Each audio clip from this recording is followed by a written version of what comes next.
When Eric was a judge, one of the things that I think permeated his tenure was this concept of fairness.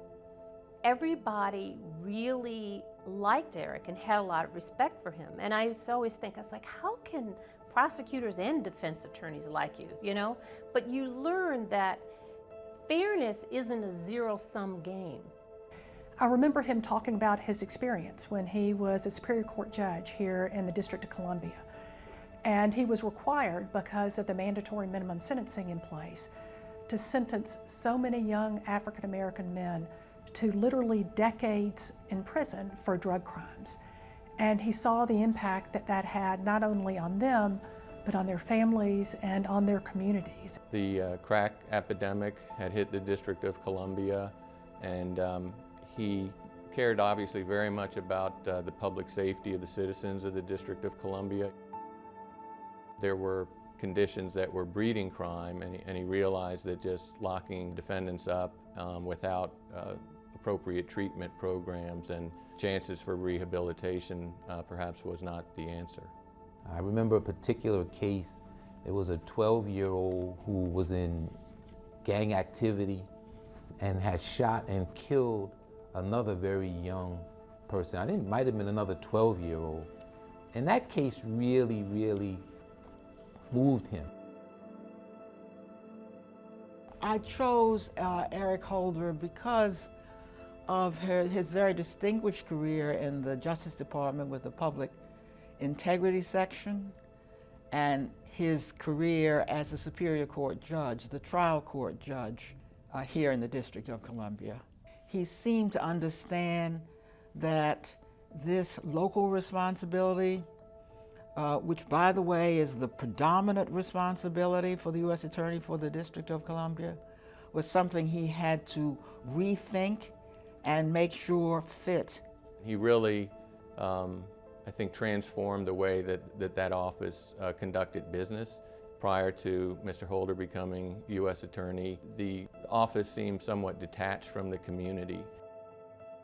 In the course of these oversight functions and committees, we have debated and disagreed, sometimes fiercely, on a number of issues, and today obviously is no exception. The appointment of Janet Reno as the Attorney General was a sign of hopefulness. Eric Holder was her deputy AG and took responsibility for initially handling her criminal justice portfolio. I appreciate the opportunity to speak with you today on the important and troubling issue of hate crimes.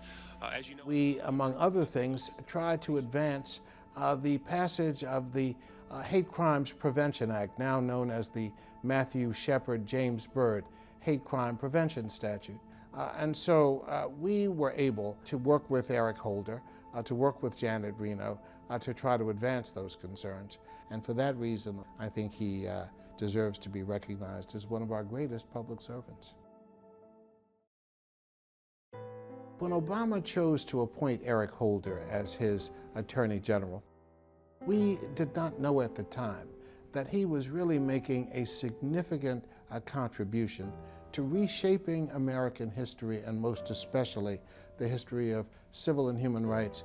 Not only is the Attorney General the President's lawyer, but he is the people's lawyer. The day that he walked into the Justice Department, the staff in the RFK Main Justice Building erupted with applause. I mean, there were folks lining the hallways, the stairways, the balconies. It was a sense that Eric Holder had come home. I want to begin by thanking Vice President Biden, a good friend. I think Eric's role in race relations has been showing all Americans that a black American can handle a job. Color has nothing to do with your abilities. In things racial, we have always been, and we, I believe, continue to be, in too many ways, essentially a nation of cowards.